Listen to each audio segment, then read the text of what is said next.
So it hasn't all been positive.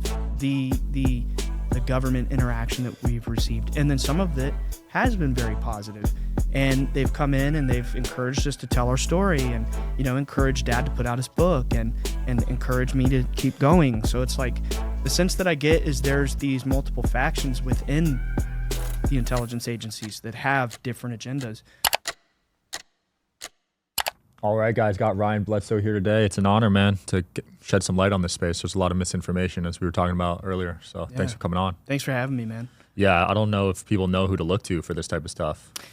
It's very convoluted, that's for sure. Yeah, because you got all sorts of messages. The government's coming out with their own messaging. You got people going on podcasts getting millions of views with their messaging. Mm-hmm. And then you got social media posts. So you don't know where to look for this type of stuff. Right. Yeah, and it's also like there's so much, as you said, there's so much government influence in this space. It's like, who do we trust, right? Yeah, I wonder what their angle is. You would probably know more than most people. Well, my sense tells me that their angle is to spin this as negative, that they want to discourage us from connecting with it at all. So they must know something then. Yeah. Maybe they've already made contact. I wouldn't say that, not based on what I've been told. Really? Yeah, I mean, there are some stories of like back in the 1950s, maybe things coming over the White House and, maybe talking to presidents and making warnings and things like that about like nuclear testing. But that's about all that I really know about like confirmed contact. But it's not that they're like regularly communicating with these entities. It's actually the opposite. And they're desperate to make the connection. They're desperate to see what it is that they're here for and what it is that they want. I have heard these entities don't want nuclear warfare, actually, because that affects a lot more than just the physical grade, right? Right. Yeah, it affects the dimensions around us. How do you think it affects them? I mean, I don't know, man. I'm not a scientist, but it's just something that we were told, that they were warned in the 1950s to stop doing nuclear testing above ground because it's harming beings in other realities. Wow. Yeah. That's crazy. Yeah. And there's multiple people that have received that message. There's my dad. There are people in the government who have told us this, as well as another pretty well-known experiencer of this phenomenon named Dorothy Izat, who is a very fascinating lady. She's now passed, but for like 30 years, she was recording this 8mm footage. Have you heard of her? No. Yeah, so the 8mm camera, right? Like the Super 8? 8mm camera. Like the older fashioned camera with like if I saw it, maybe. Yeah, with like the physical film that runs through. Oh, yeah. Yeah, she was recording like for 30 years. What? Yeah, getting evidence of, light beings, this sort of spiritual phenomenon that we experience. And anyway, the point is they came in and they told her the same thing, according to her book. That's fascinating. They warned about, nuclear testing above ground and things like that. So How early on with your dad's stuff did you start believing him, or was it right away? Right away. Oh, really? Yeah. So I was 13 at the time, and I got off the school bus that day. My grandfather was my next door neighbor, so a lot of days I would go to his house, and I would sort of wait for everybody else to get home and watch TV with him and that kind of thing. And that day was different. He said to me, literally, "Boy, your daddy's been smoking dope," and he saw a green booger man in the woods the other day. And I'm like, what do you mean by that? I don't understand. So my dad gets home, I ask him the question, and, that Papa said you saw a green booger man, and then he told me what happened. And I knew that he was telling me the truth. I could just see it in his eyes. And my brother, who was with him, and we can get into that if you want.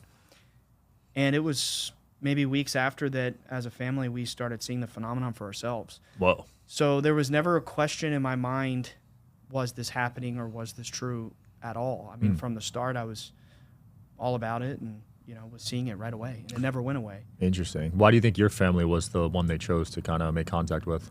I don't know. We get asked that all the time, and we don't have, I think, an answer to this day. Something my dad recently said on the Sean Ryan show, might not be out yet, but something he said that I really liked that he's never said before is that he feels maybe these entities started appearing to him because he's the kind of person that would never back down in the face of a challenge, and that no matter how hard it would get to carry forward telling our story, that he would continue, despite the ridicule, despite the shame and the humiliation. So I don't know, maybe it's just because we're resilient people. That's interesting. Yeah, because This episode of Digital Social Hour is brought to you by BetterHelp. Making it easy and affordable to access online therapy, give it a try at betterhelp.com/DSH and get on your way to being your best self. The holidays are a tricky time of the year for a lot of people, and I like to stay cozy and warm at home with my favorite movies and a warm blanket and also some BetterHelp. With a lot of time to reflect during the winter months, therapy is a great way to embrace what's on our mind and find comfort that doesn't leave us, even as the holidays fade away. Even if you've never tried therapy or always wondered about its effects, BetterHelp's online therapy option can be a helpful tool to learn about positive coping mechanisms and set boundaries that will aid you in years and events to come. It doesn't just take trauma to make therapy worthwhile, as we want to empower everyone to be the best version of themselves. If you're thinking about therapy, give BetterHelp a try with its online platform designed to be convenient and suited to your schedule. All you have to do is fill out a brief questionnaire to get matched with a licensed therapist with the freedom to switch therapists anytime for no additional charge. Find peace and comfort this December with BetterHelp. Visit betterhelp.com/DSH today to get 10% off your first month. That's BetterHelp, HELP.com/DSH. there was probably a lot of doubts, a lot of hates coming your way, right? Yeah. Government organizations investigating it. Yeah, it's mirroring us. Not much positivity coming out of it. Not in the beginning. Yeah, now's a different story. Yeah, now people are starting to wake up to it. Yeah.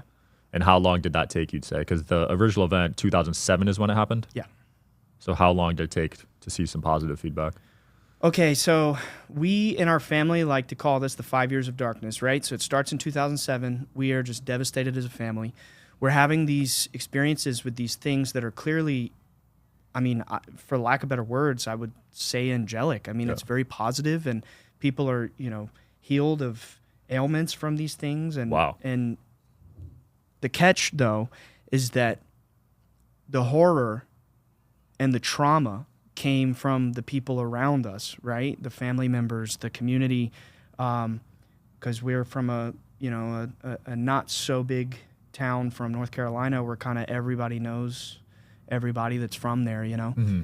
And we were just pariahs in the community. I mean, the church rejected us. Wow. Everybody rejected us. They said either we were, you know, demonically possessed or on drugs or crazy or making it all up. And that has persisted to this day.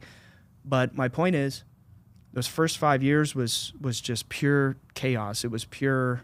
It was a nightmare, right? From the people around us. I mean, someone called social services on us. You know, he's Jeez. going crazy. Can't take care of his kids. We're getting mocked at school because they put out a documentary about us in 2008 and just all this stuff. And then 2012 comes, and my father has another very profound entity encounter that changed the course of all of it. And then shortly after that is when literal agents of the Department of Defense came to our house to start seriously investigating us more.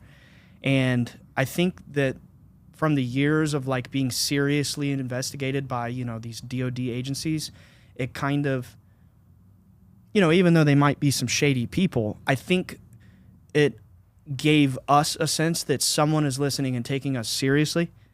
You know what I mean? Right. Because nobody else was. And that did help a lot, knowing that there's someone out there who's listening. Mm. But the catch is, from all these years being close to these people, I've heard a lot.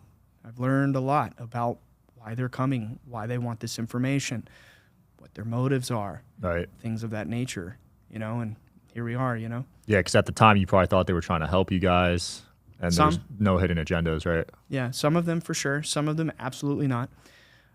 We have received, you could say, death threats. We've received veiled threats. Veiled, Wow. I mean, like, you know, kind of like subtle threats, like, you know, we can make you disappear. If Damn. you go tell your story a way we don't like. If, you know, what would you do if the New York Times showed up on your doorstep, Chris? Talking to my dad, right? Mm-hmm. Would you go tell your story? Well, yeah, certainly I would. Okay, well then we could put a bullet in the back of your brain, or your wife or your kid, or we could run you off the road with a Mack truck and make you disappear. Whoa. You know, so it hasn't all been positive, the government interaction that we've received. And then some of it has been very positive.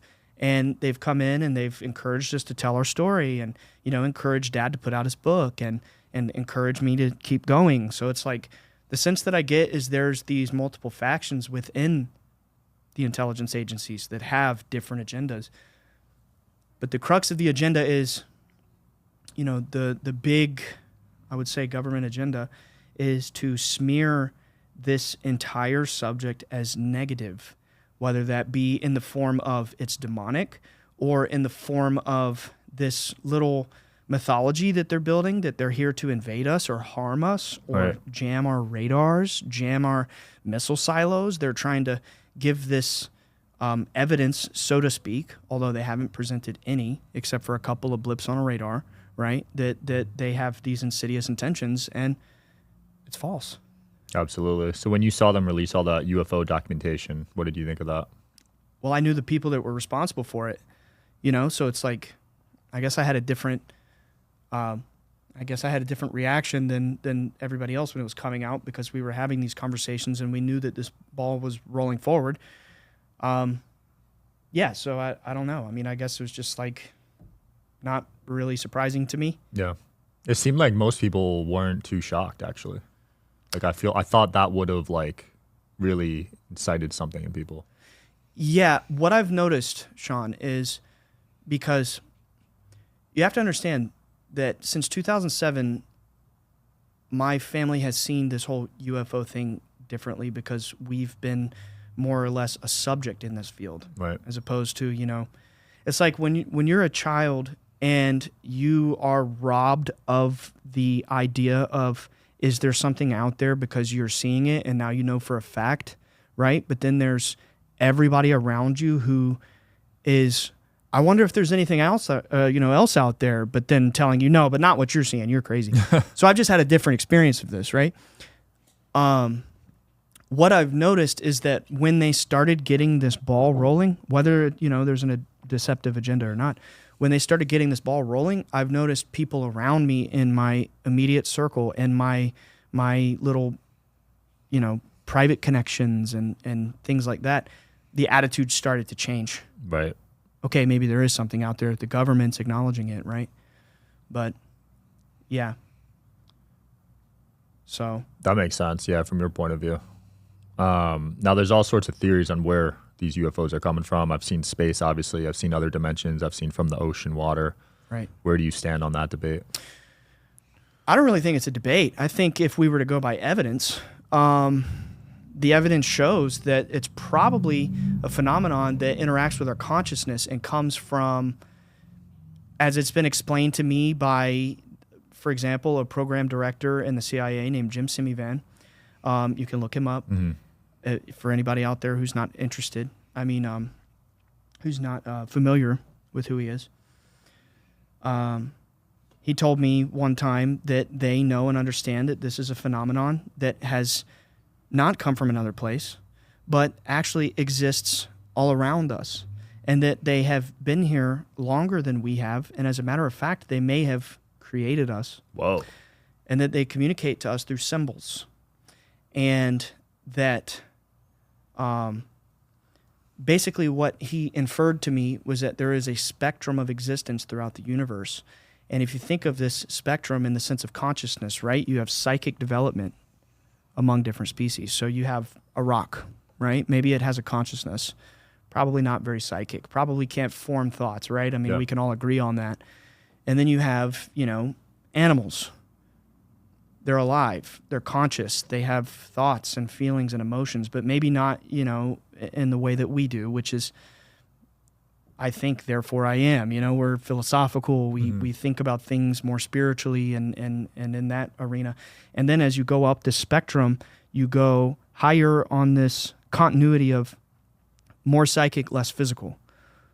The point being that I believe that these beings are on the no physical, purely psychic, spiritual realm of existence on this continuity, that maybe they don't have physical bodies at all and don't need them and don't, maybe they could manifest one by thought if they wanted to. It's what was inferred to me. And, that's kind of more along the lines of what I think's going on. That's the best explanation I've heard. Spiritual phenomenon. Wow. Yeah, because everyone thinks they're like a physical, like green, slimy, like alien or whatever from Hollywood, but Yeah, because they're telling us that that's what it is. right. Yeah. So they're programming that thought. Wow. Yeah, they could just be light beings, like you were saying earlier, right? Yeah. Interesting. That's super cool. Did you see the government last week release some stuff about remote viewing? No, I didn't. Really? Yeah, that was interesting. So they pretty much admitted that that exists. Yeah, it definitely does. You think so? I know so. Yeah? Yeah. Have you experienced it? Yes. Oh, wow. Yeah. I was just telling you, just last night I had dinner with a good old family friend of mine, Colonel John Alexander. He's one of the guys who ran the program. You know, him and Joe McMoneagle, and others involved with Project Stargate. Was that at the Monroe Institute?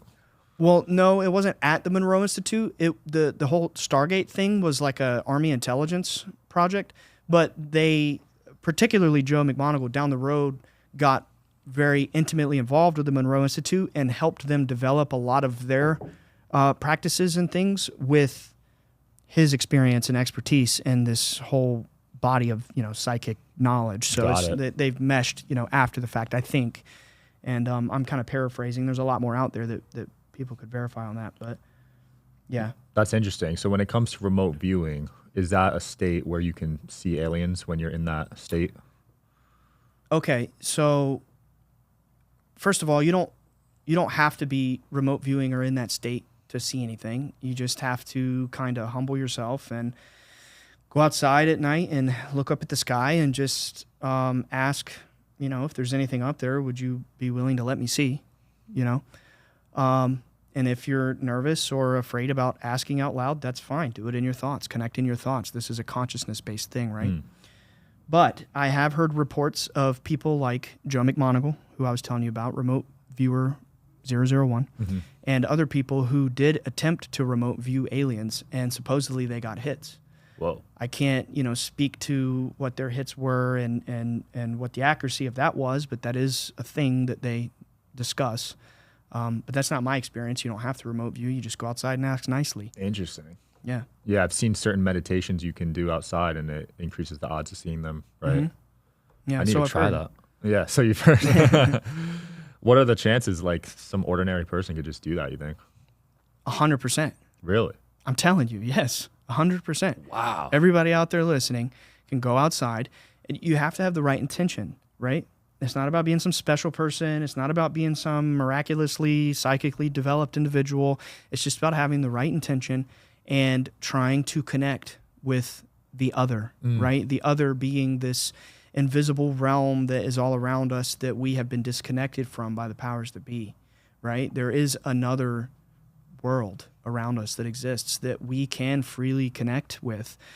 Probably, in my opinion, because we come from this world and we are all little fractal representations of this, you know, divine consciousness or whatever you want to call it.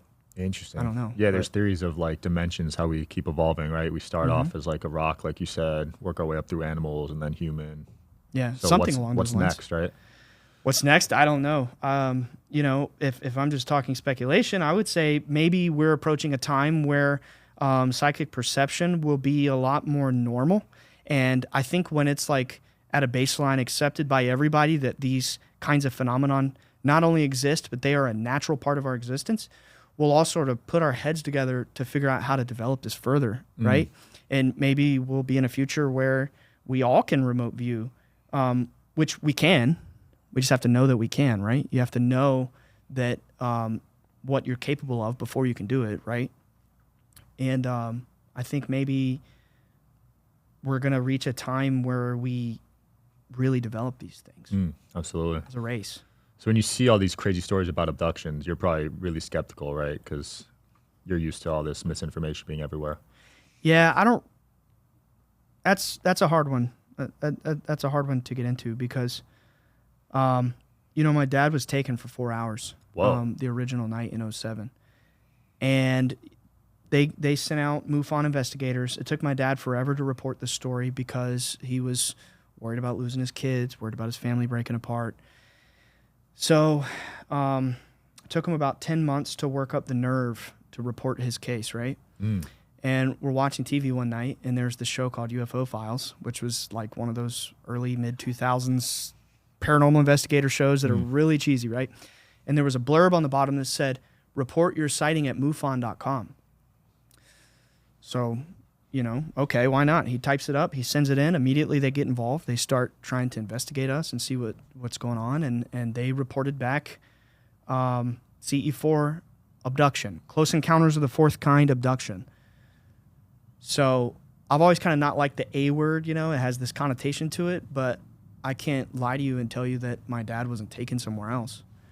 Now, when I hear stories of other people taken somewhere else, stories that I can't verify or that I'm not 100% sure are credible, I don't know if I necessarily buy every story I hear about someone boarding a saucer and getting their flesh peeled off and, a rod stuck up God knows where and eggs being harvested and all this stuff.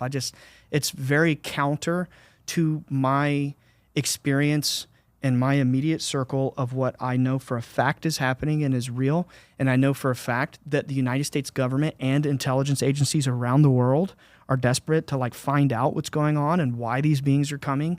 And they're telling us they don't communicate with us. They don't interact with us. I've had literal program directors of multiple different agencies physically come to our house just to get a crack at seeing this thing. Wow. And interacting with this thing. And they tell us they don't interact with us. What do they want? Why are they coming? What are they doing? But then they go and they put out on TV this big mythology, like there's this Galactic Federation and all this stuff. So I don't know. I don't buy everything I see. I've heard about that federation. Yeah.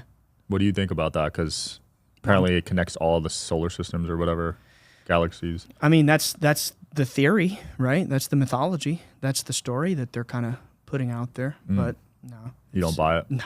That's interesting. I haven't looked too much into that one, but there's some people that claim that they're at the head of it, right? That they're communicating with these alien entities. Yeah, and they claim they have like a deep space program, and they fight these secret wars with aliens and stuff like that. I mean, it's just a bunch of mythology, man. Right. It's a bunch of. It's so crazy how Hollywood villainizes these aliens, and then your experiences have all been pleasant. Yeah. So it's like the opposite. Right. Something that was told to us was that 95% of the reports that they receive, they being Department of Defense, 95% of the reports that they receive are actually positive or angelic. Whoa. So if we're to assume that there actually is a 5% of negative reports, which they receive thousands and thousands of reports of experiences every year, if we're to assume that there are that 5% of potential negative experiences, why is that their focus? Why are they not acknowledging the positive? Why are program directors from multiple agencies and intelligence assets coming to our property, investigating us, getting actual genuine data that there is a benevolent phenomenon interacting with humanity? And by this point, it's been almost 18 years we've been in this space. Mm-hmm. Thousands of people have seen this phenomenon that we have, alerted them about and tried to help them understand how to connect with, which is exactly what I said earlier.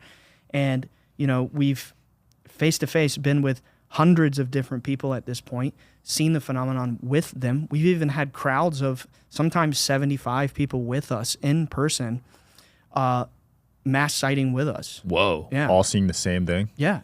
That's crazy. I'll send you some videos. No, that's not. So are you able to capture them on video, though? Because Absolutely. all the videos I've seen, I mean, you did show me a pretty compelling photo earlier, but most of them are blurry, the ones I've seen on social media. Right. Yeah, no, we have plenty of videos. But my point is, the government knows. They know about the Bledsoes, right? They know that there's something happening here. They know that at this point there are hundreds of witnesses that have come and gone. They have genuine first-hand collected data coming to our property, interacting with us, questioning us, seeing it for themselves. Why don't they go publicly and ever acknowledge the positive stuff? Why don't they ever say, hey, maybe there is 5% potential negative experiences, but there's also this very positive phenomenon that exists? They don't do that. Right. And the public and the media, they don't acknowledge us in that way. They only want to acknowledge the negative. So it makes you wonder why. Right. Why? Yeah. Why is it all negative? Why are they trying to prevent the people from connecting with this phenomenon?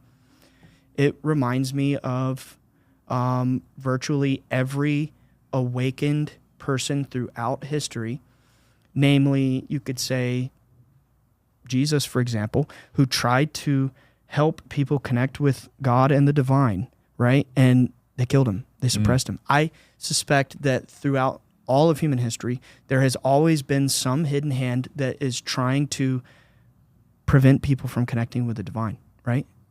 And I'm sure, if you look at history, you could see tons of other sages throughout the past who tried to do the same thing and were killed, or they were villainized, or whatever.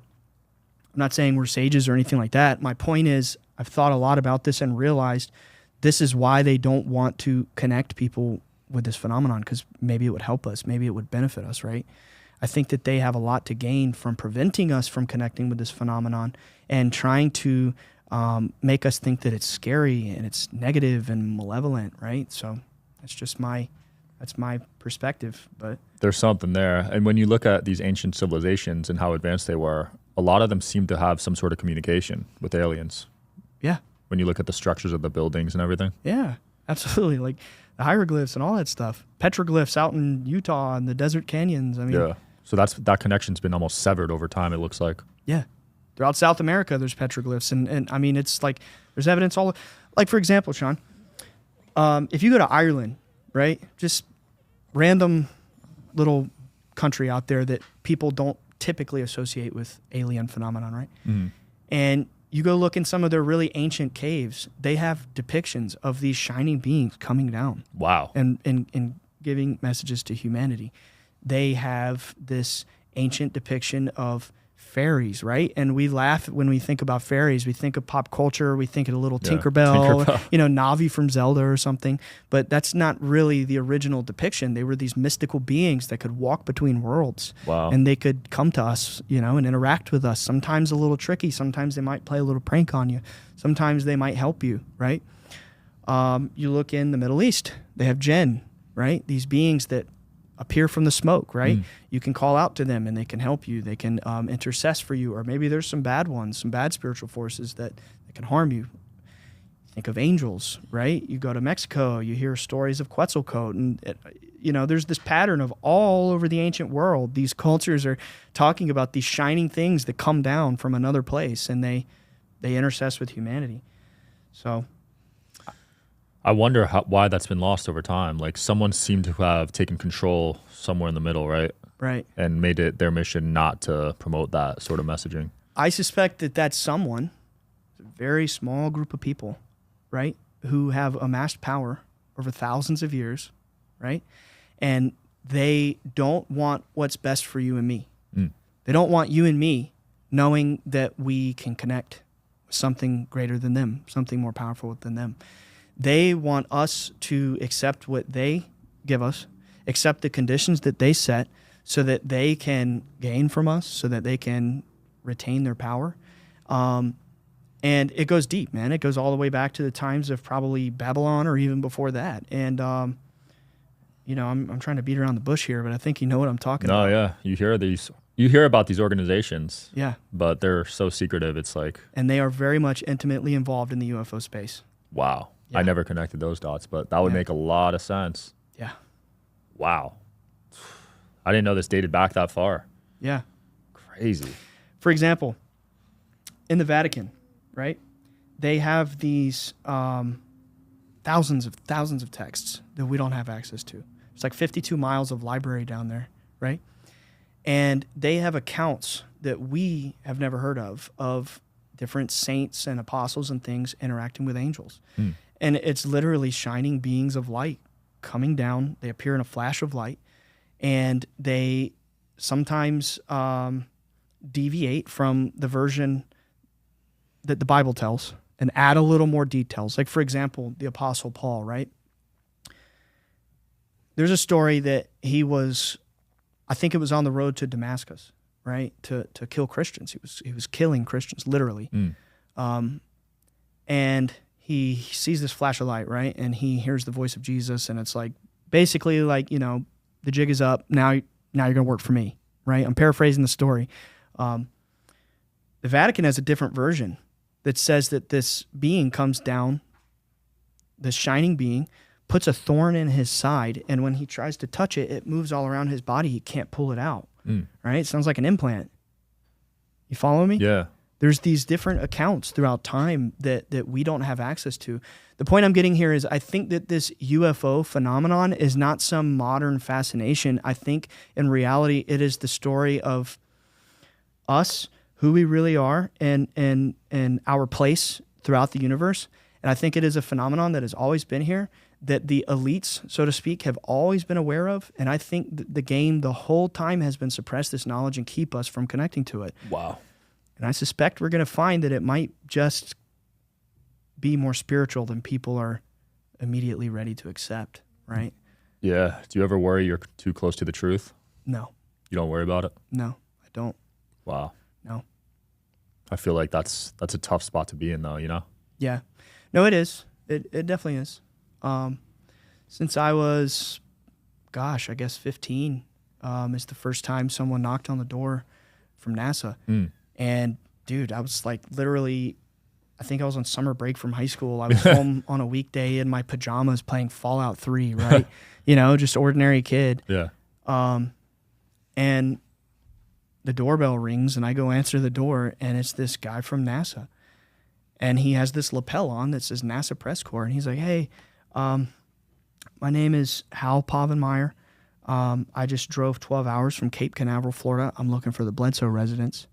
Is this the Bledsoe residence? And I'm like, let me call my dad, right? Yeah. And call dad. He's like, keep him busy, and I'll be home in an hour. And from then on, they never left. They have been in our lives, like literally just come and go, revolving door. They call up, they want to study, they want to get data on us and all that. And since that time, I've had certain people in these agencies tell me, since I was a child, you're going to be spied on your whole life. You're going to be tapped. You're going to be, we're going to have satellites over you guys watching you. We're going to have people remote viewing you at all times. Oh my gosh. I get the sense that they were very intentionally trying to, I guess you could say, cause us children to be afraid to ever speak, to be paranoid, so that we would never go talk about this. Right? Put your phone in another room if you're having a conversation about this, but listen to your phone and all this and all that. And I think when I hit 27 years old, I realized it was all bullcrap and I didn't care anymore. And that's why I started my show and started going publicly and speaking about things. It took me a long time to sort of purge that trauma from my mind. So you grew up really fearful. Oh, yeah. Wow. Yeah. You and your brother too? Yeah, all my siblings. And I mean, it was like, I can't speak to what was going on in their head, but for me, it was like, oh my God, they're watching me, But I hit a point and I realized, no, that's what they wanted. They did that to make sure that, I would never want to go speak. And now I speak, and I don't know. I mean, I wouldn't have it any other way. I wouldn't turn back. I don't know. Yeah, I think it's very important to get your message out, man, because no one else is really talking about what you're talking about. Yeah. No, that's true. That's true. It's just like trying to inspire a little bit of positivity in people, to understand that maybe it's not so scary. Maybe there is something special out there that is aware of us, that hears our thoughts, and is rooting for us, wants to help us, right? And I don't know how deep you want to go into the story, but it's like I genuinely know that when you pray, right? Or when you send your thoughts out to God or the universe or, the one consciousness, whatever background you come from, it doesn't matter. That when you try to connect with this thing, that something's listening. Something's actually there. And that something is aware of you and sees your struggles and sees, what you're going through and is trying to help you. But you have to want to connect, right? You have to willingly seek this other, this spiritual thing, right? And that's kind of what it's all about for me. It's just trying to help people to understand that it's nothing to be afraid of. Aliens aren't going to come eat you. I'm waiting to see the data that there are aliens. We don't genuinely have data. What we have, the only real things we have from the government are a couple of videos of blips on a radar, right? Everything else is speculation. So-and-so told me that there was a report in this classified room, the SCIF or whatever they call it, that, people have been harmed. So-and-so said, my superior said that this missile silo was shut down. It's all speculation. It's all hearsay. There's no evidence that there's some negative alien force out there trying to hurt us. You could say that there's, all these other testimony, abduction stories, and all these, different reports and things out there. Great. Where's the evidence? It's still speculation at this point. Where's the numerous video that these people are interacting with these phenomenon? Where? I haven't seen it. Meanwhile, we've laid it all out on the table. We've laid out hundreds of videos. Hundreds. We have thousands. The problem is, how many can we put out till people are like, okay, I understand what I'm seeing. These white dots in the sky, right? And we're dripping these videos out. And also the thing is, Sean, we are trying to get better quality video. It's hard, when you're looking at the night sky and you're seeing these, white dots and and you're on an iPhone, yeah, right. So we are trying to sort of ramp up our capture quality there too. That's something that we're very seriously focused on right now. But I'm just saying, man, where's the evidence? We've laid it out on the table, right? And we've said, anybody come investigate, anybody come experience this with us. And you can attest to this. You can attest I'm telling the truth, that I texted you on the way to Vegas and I said, hey, if you want to get together the night before in Skywatch, let's do it. Yeah. If I had something to hide, I wouldn't have done that. I wouldn't have invited you out with me. Good point. You see what I'm saying? Yeah. My dad went on the History Channel and they came out and they said, we have these AI cameras, right? They're these UFO DAP machines. There's like 10 of them in the world, and they're connected to this AI software, right, that runs a check on every flight database in the world.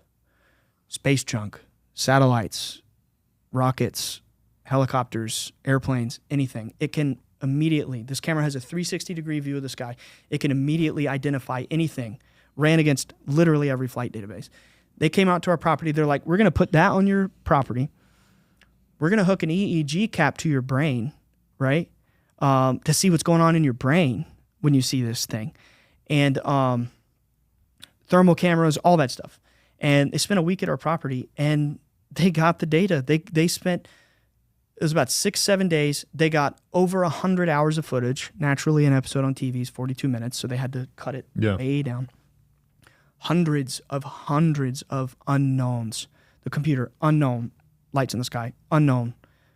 Not space junk, not satellites, which is what a bunch of people out there say, And we made ourselves completely vulnerable and said, we have nothing to hide. Come out here and get the data. And they did, and they put it forward. And that's my point. They're not doing that. They're saying, there's this new book out, for example, Imminent. Says, the blue orbs are scary. They're negative. They might harm you. Stay away from them. So now the talking point has shifted not from is it real or is it not real. Now the talking point is, no, it is real, but this one might hurt you. This one, stay away from this one if it's that color or that color. You see what I'm saying? Yeah. Or what I'm saying here? That it's all about fear. It's all about trying to prevent us from connecting with it, right? So fascinating. I see things differently. No, that's good to know. So when it comes to these orbs, because people say orbs with ghosts too, right? Yeah. So is there some sort of linkage with that, you think? There is. You think so? Yes. I suspect that when we die, we become one of these things. I suspect that the spirit, or when I say the spirit, I don't just mean the human spirit, but I mean everything that lives has a spirit, right? Yeah. This is a very ancient philosophy that I didn't make up. It's been around since time immemorial. Actually, it's probably been around since before time.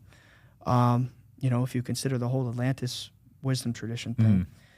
But the idea that we have a spirit, right? I suspect that when we die, we go into this state where we can go where we want to go. I think that we truly are immortal, that there is no death, there is no permanent death, that the physical existence we experience is a very small blip, right? And the true existence is the invisible other world, the spirit world, right? And I do think that when we die, we go into those orbs. I think that animals die, they go into those orbs. I've seen, you know, like, for example, one time my dog was hit by a car, and my dad was at NASA at the time. He was invited for a full access private tour of NASA. I'll show you pictures later. And so he was gone. The dog gets hit by a car. We didn't want to call Dad up and ruin his trip, and we're all panicking. What do we do? So I was in college at the time. I skipped class that day. I stayed home. I buried her myself. Sometimes shortly after, I don't know if it was that night or the next day or something, but my dad gets home. He walks in the door. He said, "What happened to Nellie?" And immediately we break down. You know, we didn't want to tell you, you were gone, but she was hit by a car. Point is, that night, I take him to the grave, right, where I buried her. And he sees an orb over her grave. And he takes a picture right over her grave. And you look at that orb, you zoom in on it, and it has the face of a dog. Whoa. I'm telling you. I'll show you the picture. So I don't know. I mean, I've seen things that have informed the way that I view this differently than most, right?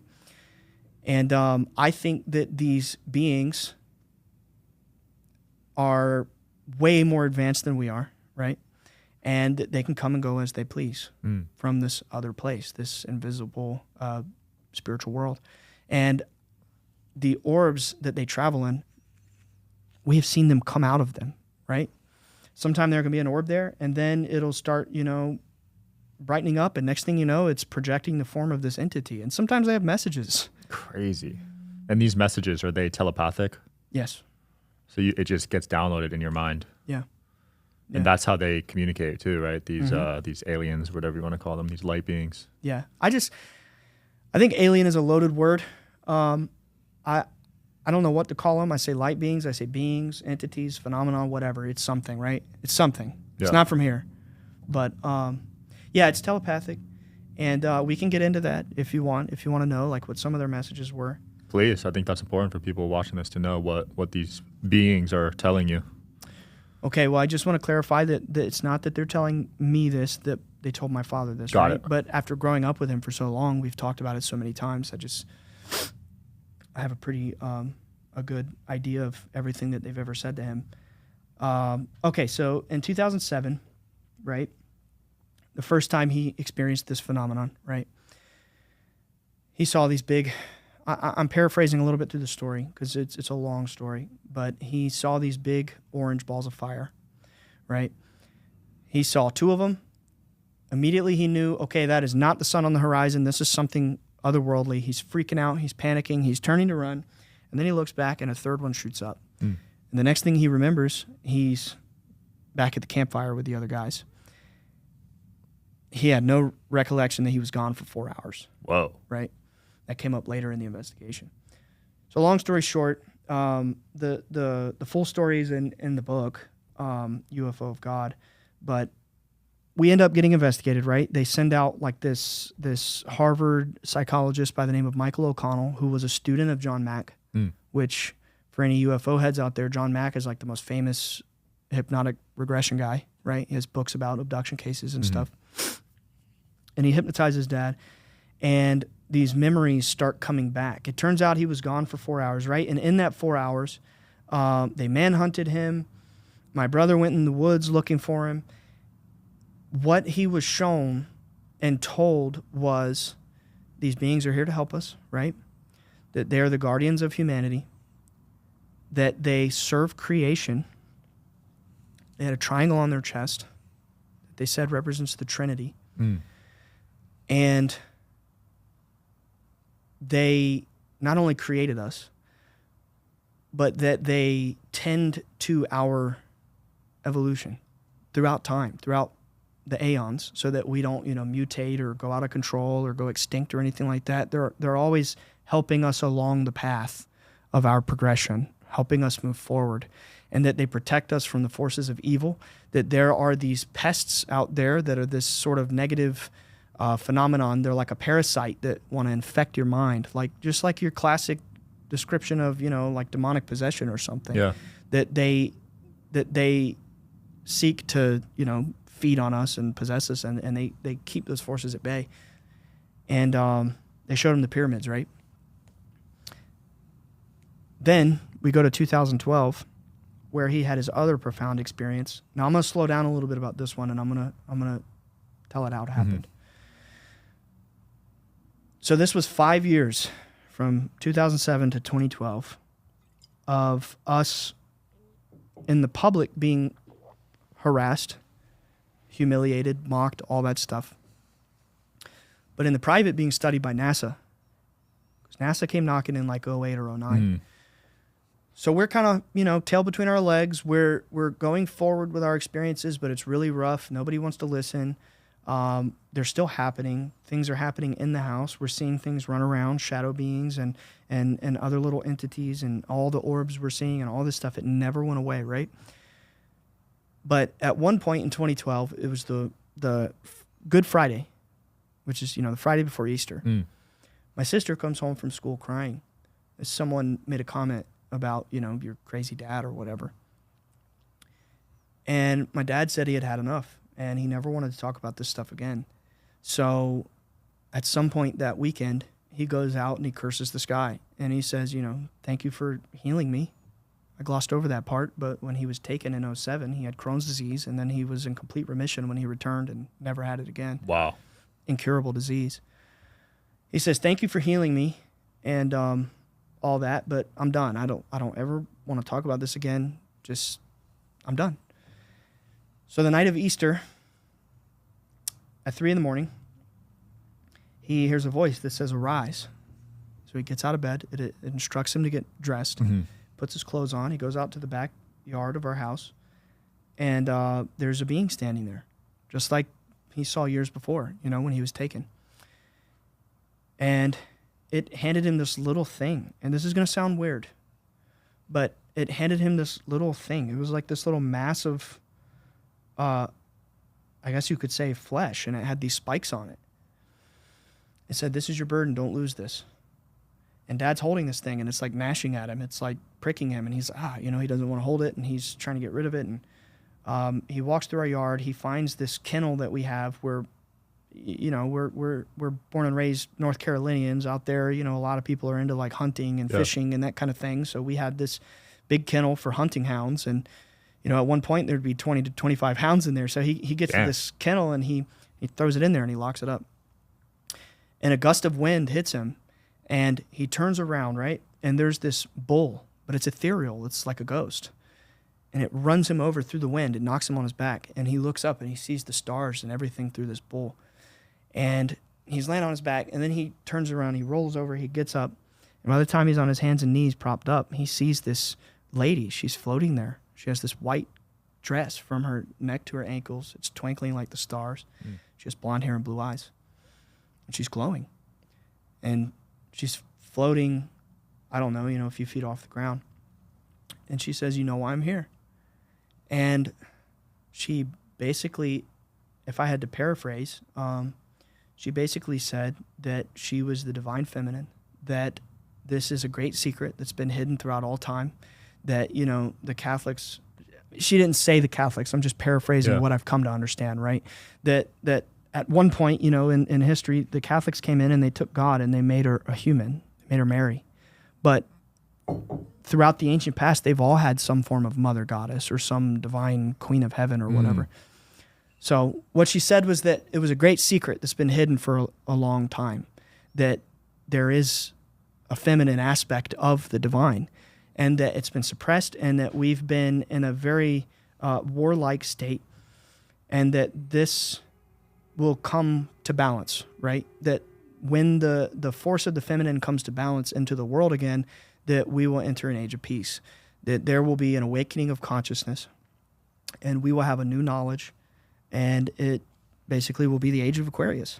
She showed him the pyramids and the Sphinx. She said that when the star Regulus aligns with the gaze of the Sphinx just before dawn in the constellation Leo, there will be a new knowledge. Wow. And Dad is like, what does all this mean? We're Pentecostal Christians. You see what I'm saying? We're like fundamental Christians. We don't know what any of this means. She said, my name is Hathor, but throughout time I've gone by many names. we've come to understand that, you know, they had Diana, Demeter, Isis, Hathor, Sophia, all these different figures in the ancient past that were revered, right? She said that there is a dark force in power who is using the biblical book of Revelations as a script to manifest a cataclysm, that they're trying to kill us. They're trying to destroy us. And the more that they can get us to believe their agenda, the more we will accept and manifest what they want for us. And she said that there are two forces, that there's love and that there's fear, and that the dark force uses fear, and that we are collectively in a state of fear, like a vibration. Like if you had to think of the vibration of collective consciousness, it's not very good right now, right? I mean, I think we can all agree the world is crazy, and that this dark force is trying to keep us trapped in this way forever, and that there will be a great deception. She said that they will try to snuff out God, that they will try to remove God from, to convince us God is not real, right? And that there's this negative alien threat. So. Wow, and that was in 2012? 2012. And a lot of that seems to have played out. Yeah. Wow. Yeah. That's nuts. And then you guys had another one in 2019, right? Another encounter. Yes. And that was the third one? Mm-hmm. Well, the third, face-to-face, whole message received thing. There's been thousands of encounters going up in the sky, or, looking in the sky and seeing lights and things like that. There's been dozens of encounters where, for example, I've seen entities in my room. I've seen them run across my apartment. I've seen them in the yard. But face-to-face, behold, I got something to share with you, maybe 3 or 4 times. Got it. Yeah. So the third one was 2019, right? And my dad was very sick. At this point, he had rheumatoid arthritis. He still does, but he's in remission, right? Mm-hmm. And the doctors had him on this very toxic cocktail of medications, chemotherapy pills that were literally killing him. And my dad was just in such a bad state. I mean, his hands were so swollen, he couldn't even button his pants or tie his shoes or anything. And I'm telling you, man, I never thought he was going to talk publicly again, which is part of the reason I did the podcast, because I thought he was done forever. Mm-hmm. And I was like, well, someone's got to help him. Thankfully, he went into remission. So anyway, in 2019, it was at its worst. He literally thought he was going to die. He was warning us, I don't have much longer left, just very sick. And he goes outside Easter weekend. A lot of times, in fact, every year on the weekend of Easter since 2012, we've had some sort of crazy sighting or phenomenon appear or something like that. Interesting. I wonder why that timing specifically. I mean, I could think of a few reasons. I mean, there's the story. Easter's a holiday in pretty much every culture. I mean, I think there's something very significant about the time. I think in ancient times, it was probably the beginning of the year, right? Spring. Right, because it was a different calendar back then, right? Right, yeah. And life comes forth. If we think about, if we think about Earth as this advanced being that has a cycle that's a little different than ours, but it's still conscious. I mean, it dies and is born every year, right? There's something very profound about the changing of the seasons, and the ancients venerated this with their mystery traditions. I mean, the Druids and the Elysian mystery traditions and all this stuff. I mean, they took it very seriously, these energies present at these equinoxes and solstices.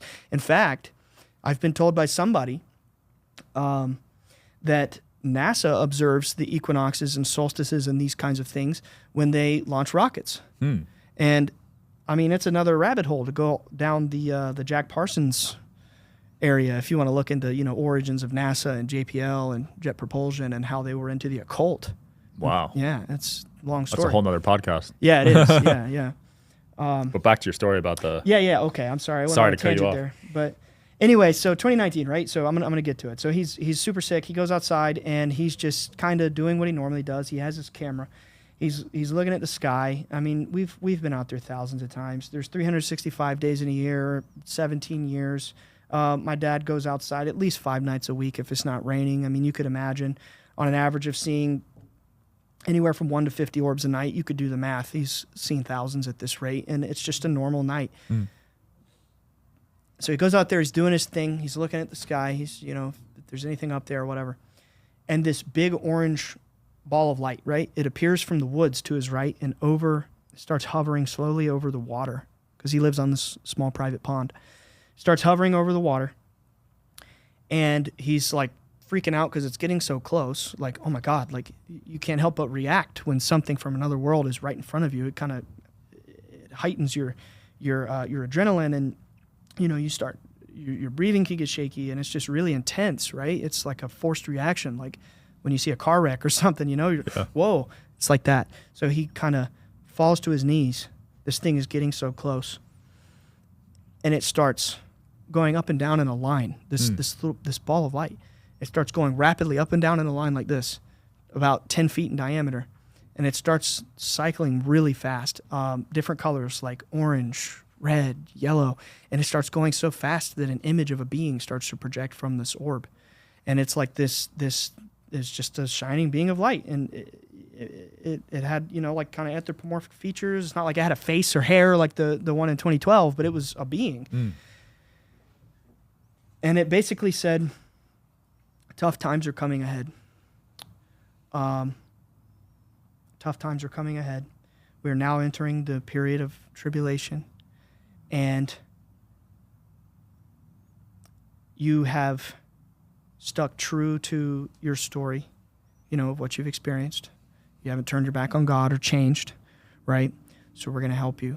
We're going to bring you witnesses. We're going to help you get better equipment, and we're going to allow you to get data to show the world. Wow. And prove that it's real. Yeah, and then a few months after that, COVID hit. I was just going to say that. Yep. This was April of 2019, and I think it was like January of 2020 was when COVID really kind of started breaking, and then March we hit the lockdown, and interestingly enough, right, I forgot to mention this earlier, okay? So this lady that I was telling you about from 2012, she didn't give a date.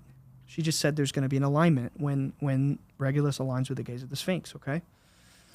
So Dad tells this to his friends. Someone from the Department of Defense comes and makes him write this all down so that he can take it to the Pentagon and then brief the president on this. Whoa. Yeah. And our friends in NASA go and they run this alignment through their simulations. They have these advanced star simulation things. I mean, it's NASA, right? They have stuff we don't know about.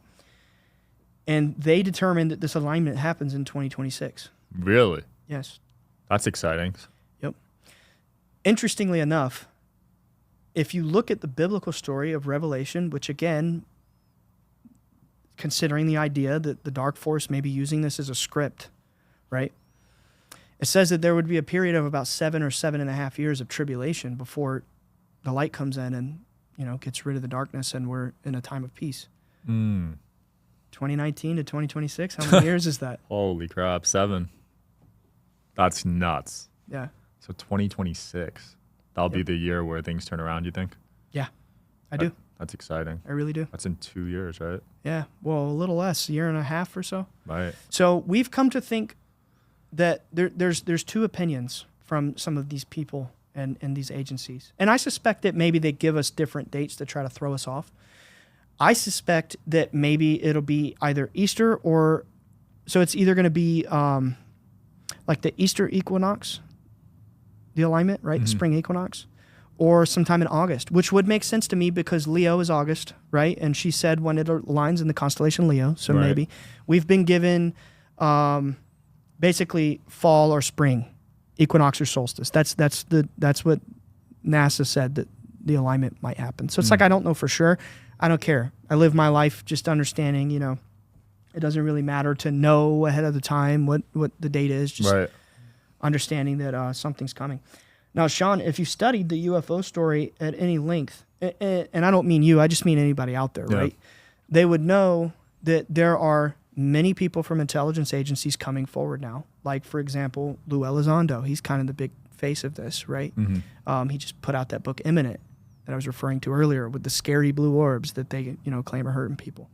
Or you have other people in intelligence agencies, and something that you'll notice when you hear these people speak is they say, Something's imminent.